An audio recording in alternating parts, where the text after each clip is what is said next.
ನಿಮ್ಮ ಪೇರೆಂಟ್ಸ್ಗೆ ಎದೆ ನೋವು ಬಂದಾಗ ನಿಮ್ಗೆ ಹೇಗೆ ಗೊತ್ತಾಗುತ್ತೆ ಅದು ಗ್ಯಾಸ್ ಇಂದಾನ ಅಥವಾ ಹಾರ್ಟ್ ಅಟ್ಯಾಕ್ ಆಗ್ತಾ ಇದೆಯಾ ಅಂತ ಈ ವಿಡಿಯೋದಲ್ಲಿ ತಿಳ್ಕೊಳ್ಳೋಣ. ಹೆಲೋ ಹಾಯ್, ನನ್ನ ಹೆಸರು ಡಾಕ್ಟರ್ ಗೀತಾ ಎಸ್ಕೆ, ನಿಮ್ಮ ಗೈನಕಾಲಜಿಸ್ಟ್ ಮತ್ತು IVF ಸ್ಪೆಷಲಿಸ್ಟ್. ಯೂಶಲಿ ಎದೆ ನೋವು ಗ್ಯಾಸ್ ಇಂದ ಆಗಿದ್ರೆ ಅದು ಶಾರ್ಪ್ ಆಗಿರುತ್ತೆ, ಮತ್ತೆ ಎದೆ ನೋವುಕಿನ ಎದೆ ಉರಿ ಇರುತ್ತೆ, ಮತ್ತೆ ಗಂಟಲ್ ತನಕ ಬರುತ್ತೆ, ನಿಮ್ಗೆ ಎಸಿಡಿಟಿ ಫೀಲ್ ಆಗುತ್ತೆ. ಇನ್ನ ಹಾರ್ಟ್ ಅಟ್ಯಾಕ್ ಇಂದ ಆಗ್ತಾ ಇದೆ ಅಂತಂದ್ರೆ ಯೂಶಲಿ ಅದು ನೋವಾಗಿರಲ್ಲ, ಹೆವಿನೆಸ್, ಚೆಸ್ಟ್ ಹೆವಿನೆಸ್ ಅಂತೀವಿ.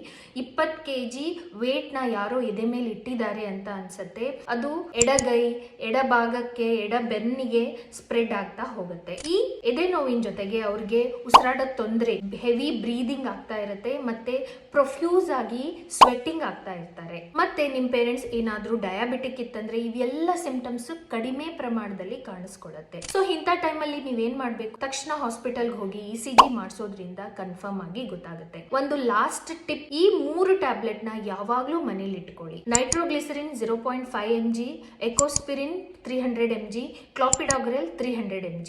ಈ 3 ಟ್ಯಾಬ್ಲೆಟ್ ಒಂದು ಕಿಟ್ ರೆಡಿ ಮಾಡಿಟ್ಕೊಳ್ಳಿ. ನಿಮ್ಗೆ ಹಾರ್ಟ್ ಅಟ್ಯಾಕ್ ಆಗ್ತಾ ಇದೆ ಅನ್ನುವಂತಹ ಸಸ್ಪೆಕ್ಟ್ ಇದ್ರೆ ಈ 3 ಟ್ಯಾಬ್ಲೆಟ್ ನ ನುಂಗೋದ್ಕಿನ್ನ ಚ್ಯೂ ಮಾಡೋದ್ರಿಂದ ಅಬ್ಸಾರ್ಪ್ಷನ್ ಬೇಗ ಆಗುತ್ತೆ, ಮತ್ತೆ ಹಾರ್ಟ್ ಅಟ್ಯಾಕ್ ಇಂದ ಆಗುವಂತ ಕಾಂಪ್ಲಿಕೇಶನ್ಸ್ ನಾವು ಸ್ವಲ್ಪದ್ರ ಮಟ್ಟಿಗೆ ಅವಾಯ್ಡ್ ಮಾಡಬಹುದು. I hope this help you. Follow for more.